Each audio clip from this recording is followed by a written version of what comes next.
আসসালামু আলাইকুম। আশা করছি সবাই ভালো আছেন। আমি ইকরামউদ্দিন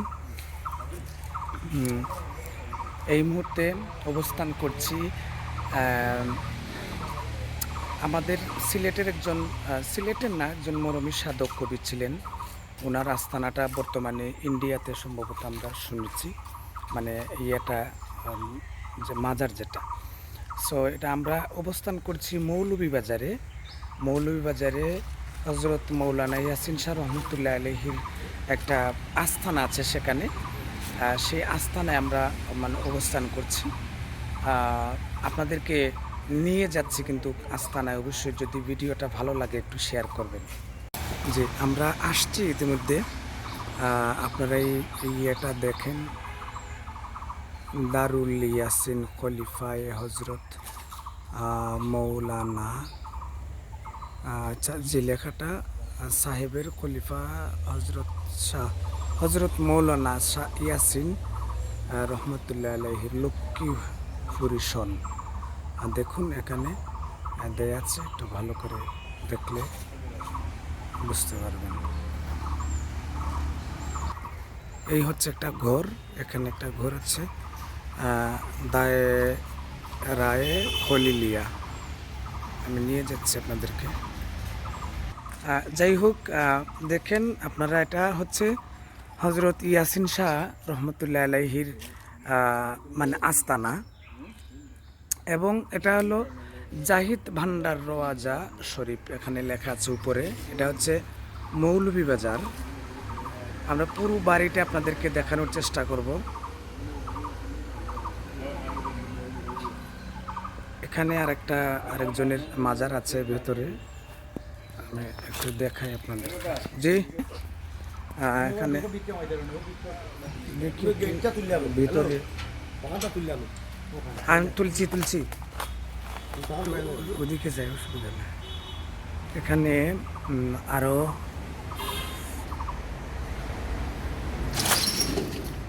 এখানে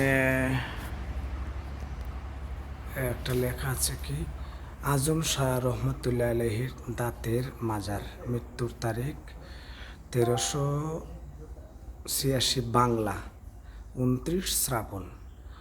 হয়তো হজরত মাওলানা ইয়াসিন সাহেবের কেউ হতে পারেন বা হতে পারেন। এখানে হলো ওইদিকে দেখায় আপনাদেরকে, হাবিবুন নেহার মুক্তার ভানু, স্বামী মরহুম আজম শাহ। আচ্ছা, ওনার স্বামী স্ত্রী এখানে করা হয়েছে। 1392 বাংলা, 12ই রবিউল আউয়াল।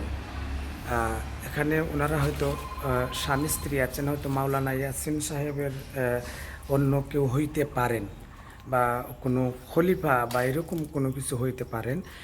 এখানে আছেন আরেকজন, আমরা যার নামটা এখনও দেখতে পারি নাই। উপরে অবশ্য দেখেছিলাম, এর উপরে দেখেছিলাম। এখানে হচ্ছে জাহিদ ভান্ডার রওজা শরীফ।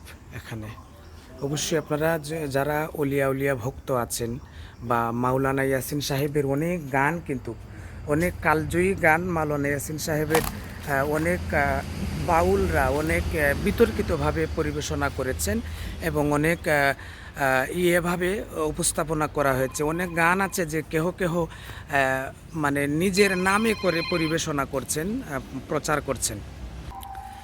জি, যেটা আপনাদেরকে দেখিয়েছিলাম, এখানে একটা ঘাট আছে, পুকুর ঘাট, আর ওটা হচ্ছে বিশ্ব রোড, আর এই হচ্ছে বাড়ি, আর এই হচ্ছে ওনার বাড়ির দিকে আসার যে গেট, এটা হচ্ছে গদ্দি বাড়ি লেখা।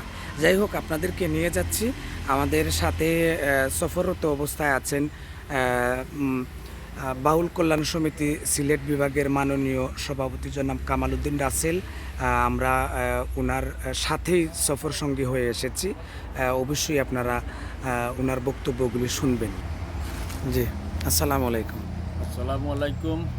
আমরা দেশ বিদেশের যত মরমী সাধক এবং বাউল ভক্ত অনুরাগী ভাই বন্ধুরা, আমার দীর্ঘদিনের একটা স্বপ্ন আছিল যে আমরা মরমী সাধকদের মধ্যে সর্বোচ্চ স্থানে যে সব সাধক সকল আছেন, এর মাঝে একজন হইলা মৌলানা ইয়াসিন সাহেবের অনেক কালজয়ী গান আছে।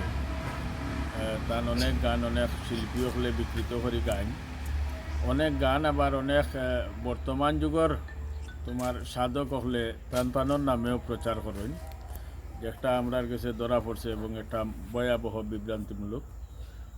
আমরা এই মৌলানা ইয়াসিন সাহর তথ্য সংগ্রহ করতে আমি এখন যেখানে খাড়া আছি এখান তান আস্তানা তান মাজার ভারতর করিমগঞ্জ এলাকার মৌলানা ইয়াসিন সাহর অনেক কালজয়ী গান আছে। এটা কোন এলাকাটা বাবা? মৌলভীবাজার। মৌলভীবাজার মৌলভীবাজার এগুলো নতুন ব্রিজের খান্দাকুই এলাকা পড়ছে। এখান হইল তার মূলত তার আস্তানা। মৌলানা ইয়াসিনের সাহর অনেক জনপ্রিয় গান আছে। তার গান আমরা কারি আমিরুদ্দিন সাহেবে গাইছেন, আরও অনেক বড় বড় শিল্পীগুলো গাইছেন। তার জনপ্রিয় গান মন হিসাবের দিনে কড়াই গন্ডায় হিসাব লইবা মহাজনে নাম অন্তরাত কয় মৌলানা ইয়াসিনে অমন হিসাবের দিনে। তার বই আমরা সংগ্রহ করছি, তার অনেক গান আমরা পাইছি। আজকে আইসলাম তার এখানোর গতি যে ভদ্রলোক এখানো গতিনিশি আসুন তার ওয়াইফরে লইয়া বর্তমানে মৌলভীবাজার মেডিকেল আসুন।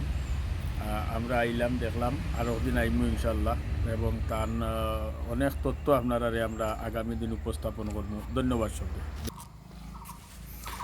এই যে দেখেন ওই সাইডে খুব সুন্দর বাড়িটা, আসলে আসলে খুবই একটা সুন্দর একটা বাড়ি ওই সাইডে। আর এই সাইড হলো এখানে হয়তো যেখানে উনি বর্তমান যে খাদেম সাহেব হয়তো এই ঘরে থাকেন। আর এই ঘরটায় কিন্তু ওনার আস্তানা, উনি সম্ভবত এই ঘরের ভেতরে আসন আছে ওনার এখনও। আর দুটা মাজার আপনাদেরকে দেখানোর চেষ্টা করেছি। অবশ্য আপনারা দেখেছেন যে এই মাজারটা কত দিনের আগের, কত পুরানো আগের ওই দিকে হলো।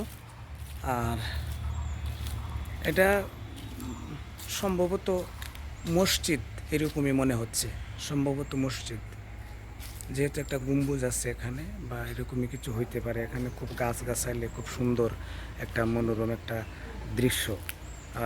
হজরত মাওলানা ইয়াসিন সাহেবের আস্তানা।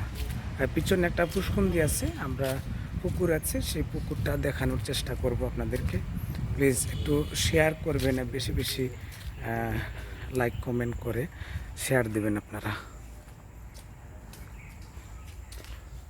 খুব সুন্দর, আমার কাছে মনে হচ্ছে অনেক পুরানা দিনের, শত বছরের পুরানা দিনের বাড়ি এবং ঘর।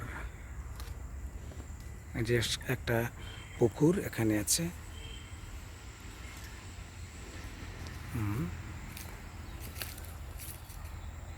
খুব সুন্দর।